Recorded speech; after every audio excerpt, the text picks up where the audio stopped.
Good morning student. आज हम unit CSO की यूनिट 1 पढ़ेंगे, जिसका फर्स्ट टॉपिक है functional component of a computer. सबसे पहले आप देखिए, what is computer? A computer is a combination of hardware and software resources which integrate together and provides various functionality to the user। मतलब computer combination है hardware और software का। Hardware किसको बोलते हैं? जिसको हम टच कर सकते हैं। सॉफ्टवेयर किसको बोलते हैं? जिसको हम टच नहीं कर सकते। ये प्रोग्राम्स का एक सेट होता है जो कि सिस्टम के अंदर जो भी प्रोसेस होती है वो किसके थ्रू होती है? सॉफ्टवेयर के थ्रू, है ना। Hardware are the physical component of a computer like the processor, memory device, monitor, keyboard. और while software is the set of program और instruction that are required by the hardware resources the function properly.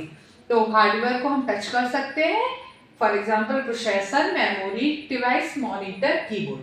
और software को हम touch नहीं कर सकते हैं, वो एक सेट होता है प्रोग्राम्स का, है ना। अब देखिए, ये आपका कंप्यूटर का ब्लॉक डायग्राम बना हुआ है जिसमें कुछ फंक्शनल यूनिट्स दी हुई हैं। सबसे पहले क्या दिया हुआ है आपका? यूनिट, इनपुट डिवाइस, है ना। और फिर आपका क्या दिया हुआ है? सीपीयू।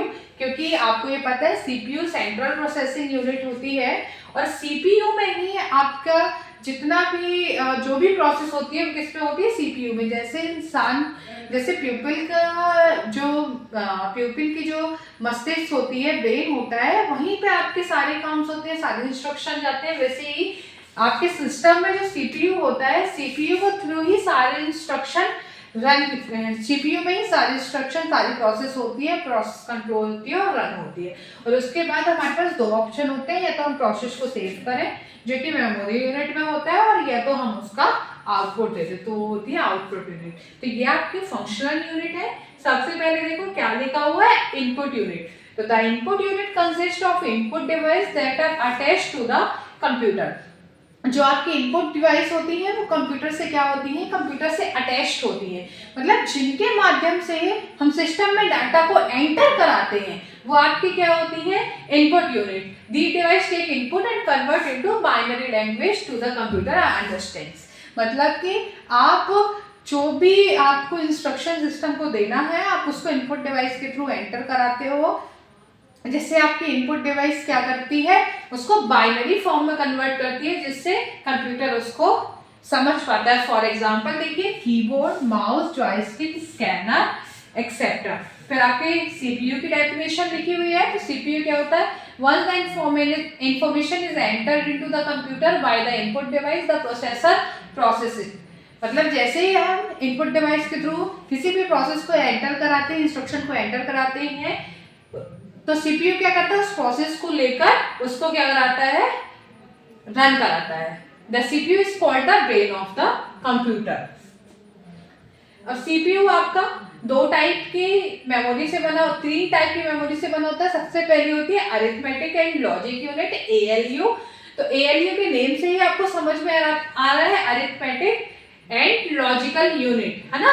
तो इसमें पहला पार्ट होता है अरिथमेटिक। अरिथमेटिक मतलब होता है मैथमेटिक्स। मतलब मैथमेटिक्स प्लस माइनस, ये जितने प्लस माइनस आपका divide, into, average, increment, decrement, जितने भी ऑपरेशन होते हैं हम किस में लगाते हैं? Arithmetic operation. दूसरा होता है आपका लॉजिकल ऑपरेशन। लॉजिकल ऑपरेशन में आप क्या करते हो? जितने भी आपके किसी भी दो वस्तुओं को या दो चीजों को या दो नंबर्स को आपको कंपेयर करना है, तो उसके लिए हम लॉजिकल ऑपरेशन का उपयोग करते हैं। उसमें क्या आता है? और, एंड, एक्सॉर, नॉट, ये सारे आपके लॉजिकल ऑपरेशन होते हैं। फिर दूसरा होता है सीपीयू में control unit. The control unit coordinates and control the data flowing and out of CPU and also controls the operation of ALU, memory register and also input and output units। जो control unit रहती है वो आपकी जितनी भी instruction आप system को देते हैं, वो इंस्ट्रक्शन कैसे रन होंगे, किसके बाद कौन सी प्रोसेस आएगी, ये सारा कंट्रोल करने का काम किसका होता है? सीपीयू के अंदर कंट्रोल यूनिट का। फिर आता है आपका मेमोरी रजिस्टर। मेमोरी रजिस्टर का काम क्या होता है? Register is a temporary unit of memory is the CPU. They are used to store the data which is directly used by the processor. Memory registers का काम आपका ये होता है, ये टेम्परेरी रजिस्टर्स होता है जिनका काम हम क्या करते हैं, डाटा को स्टोर करने के लिए करते हैं। टेम्परेरी मतलब कुछ टाइम के लिए। फिर उसके बाद आपका तीसरी यूनिट आती है मेमोरी यूनिट। सीपीयू याद रखना, सीपीयू को 3 यूनिट से बना है, ARU arithmetic logic unit, CU control unit और एमयू मेमोरी यूनिट। तो आप ये देख सकते हैं कि थर्ड अपन पढ़ रहे हैं memory unit. Memory attached to the CPU used for storage of data and instruction and is called internal memory. The internal memory is divided into many storage location.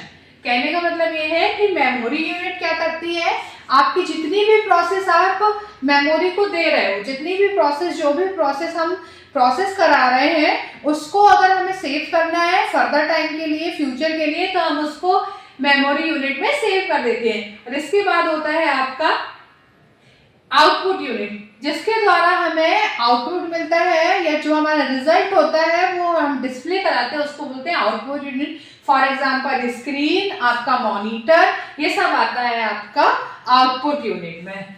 इतना आई होप स्टूडेंट्स आपको आज का ये जो functional unit थे वो समझ में आए होंगे। Thank you so much everyone.